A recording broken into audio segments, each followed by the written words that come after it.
انسان کو حیوان بنا دیا جائے. ایک کتے کو شہوت ہے جو کتیا مل جائے، چاہے اس کی ماں ہو چاہے اس کی بیٹی ہو، اس سے اس کو استفادہ کر لے گا. یہ انسانوں نے کیا قدریں لگا رکھی ہے؟ ماں، بیٹی، بہن، بیوی، کیا فرق ہے ان میں؟ عورت ہے وہ بھی عورت ہے، یہ بھی عورت ہے. اور خاندانی نظام کی جڑیں کھود ڈالی جائیں، گویا کہ انسان حیوان بن جائے. اور یہ نوٹ کر لیجئے پلیز کہ یہود کی جو ایک تو کتاب ہے تورات، ایک ہے تالمود. تالمود ان کی فقہ کی کتاب ہے. تالمود کی تعلیم یہ ہے کہ یہ باقی جتنے انسان ہیں، اصل انسان تو صرف ہم یہودی ہیں، یہ باقی جتنے انسان ہیں گوئمز، اور ان کے لیے دوسرا لفظ ہے جینٹائلز، یہ اصل میں انسان نما حیوان ہے. انسان نما حیوان. اور جبکہ انسان کا حق ہے حیوان کو استعمال کرنا، ایکسپلائٹ کرنا. گھوڑے کو ٹانگے میں بگی میں باندھتے ہیں کہ نہیں، اور بیل کو آپ اپنے ہل میں جوتتے ہیں. اسی طرح ہمارا حق ہے تمام انسانوں کو ان کا خون چوسنا، انہیں ایکسپلائٹ کرنا، انہیں استعمال کرنا. اور اس کے لیے بہترین طریقہ یہ ہے کہ انہیں واقعتاً حیوان بنا دیا جائے، انسانی اقدار ان سے چھین لی جائے. حیوان بنیں گے تو پھر کام کریں گے ہماری مرضی کے مطابق. یہ انتقام یہ لوگ یورپ سے اور امریکہ سے، عیسائیوں سے بھرپور طریقے پر لے چکے ہیں. شرم اور حیا نام کی کوئی شے نہیں، عصمت و عفت کا کوئی حساب نہیں، کوئی ذکر ہی نہیں. اور گواہیاں کیا ہے؟ پریزیڈنٹ کلنٹن نے کہا تھا 2 سال پہلے یا 3 سال پہلے، وہ جو ان کی اینوئل سپیچ ہوتی ہے، state of the union address, اس نے کہا تھا عنقریب ہماری قوم کی اکثریت حرام زادوں پر مشتمل ہوگی. یہ حرام زادے کا لفظ میں نے ترجمہ کیا ہے born without any wedlock. ایک تو ہوتا ہے ایک مرد اور عورت کی شادی ہوئی ہے، نکاح ہوا ہے، پھیرے پڑے، کچھ بھی ہوا ہے، لیکن اعلانیہ طور پر وہ اب شوہر اور بیوی کی حیثیت سے ہے، تو ان کی اولاد ہو رہی ہے، جائز اولاد ہے. ایک بغیر شادی کی اولاد ہو رہی ہے تو یہ حرامی ہے، حرام زادے ہے. انہوں نے کہا کہ ہماری قوم کی اکثریت حرام زادوں پر مشتمل ہے. ہومو سیکسولیٹی، لیسبینز، گیز، اور بالکل ڈکلیئر کرتے ہیں. پادری ڈکلیئر کرتا میں گے ہوں، سینیٹر ڈکلیئر کرتا میں گے ہوں. انہیں کوئی شرم ہی نہیں، اس کے اندر کوئی حجاب نہیں، اعتراف کرنے کے اندر کہیں بھی کسی طرح کی رکاوٹ نہیں، ہچکچاہٹ ہی نہیں. جنسی لذت ہر طریقے سے حاصل کی جا سکتی. زنا بالرضا ہو تو کوئی جرم ہے ہی نہیں. ہاں زنا بالجبر ہو تو جرم ہے.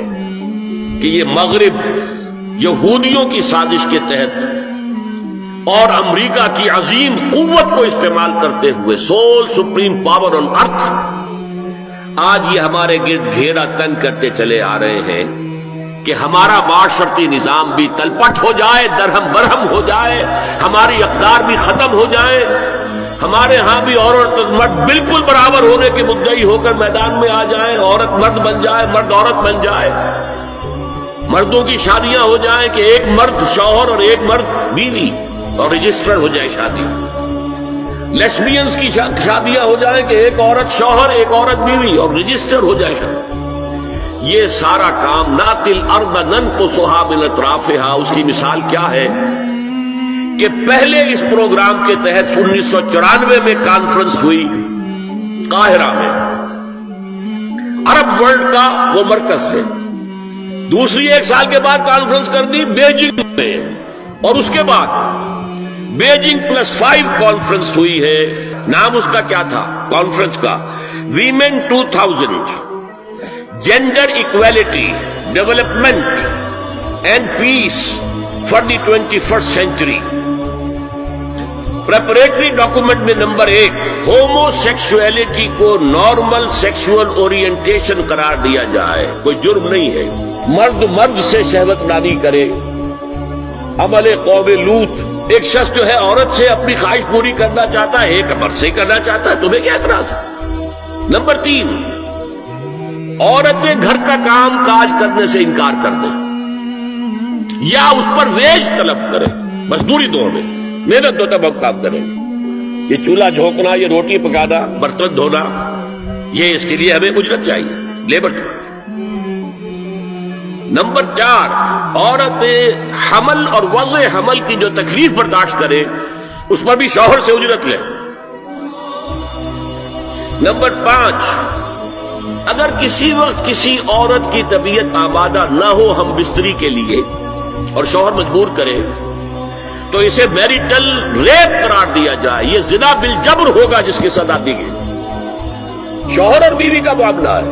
نمبر 6، پروسٹیٹیوشن کو ایک باعزت پیشہ مانا جائے اور ان کو پروسٹیٹیوٹس نہ کہا جائے بلکہ سیکس ورکرز، سیکسول ورکرز۔ 7، وراثت اور طلاق میں بالکل برابری، کوئی فرق نہیں۔ اب یہ خاص چیز تو معلوم ہوتا ہے کہ اسلام ہی کو ہدف بنا کر انہوں نے ایجنڈے میں شامل کیا۔ اگر شوہر اور بیوی کے درمیان اعتماد نہ ہو،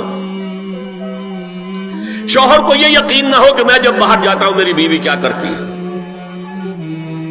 اور بیویوں کو یہ یقین نہ ہو کہ میرا شوہر جب باہر جاتا ہے تو کیا کرتا ہے، اگر بد اعتمادی ہو جائے، اگر شوہر کی نگاہ میں کوئی اور عورت جو ہے وہ آ گئی ہے، کھب گئی ہے، اب اس کی توجہ اپنی بیوی پر سے ہٹ جائے، اسے خواب میں وہی آئے گا، یہ بانڈ آف لو کمزور ہو گیا۔ اگر باپ کو یہ یقین نہ ہو کہ یہ اولاد میری ہی ہے تو وہ خاندان کا ادارہ دراڑیں پڑ گئی۔ لہذا اس خاندان کے ادارے کو مضبوط رکھنے کے لیے سب سے اہم کام کیا ہے کہ جتنی بھی سیکشول اٹریکشن ہے یہ دو صنفوں میں، مرد اور عورت، یہ سینٹرڈ رہے، مرکوز رہے شوہر اور بیوی کے درمیان، انتشار نہ ہو، نگاہ ادھر سے ادھر نہ جائے، بلکہ ان کی پوری توجہ، آپس میں اعتماد ہو، آپس میں محبت۔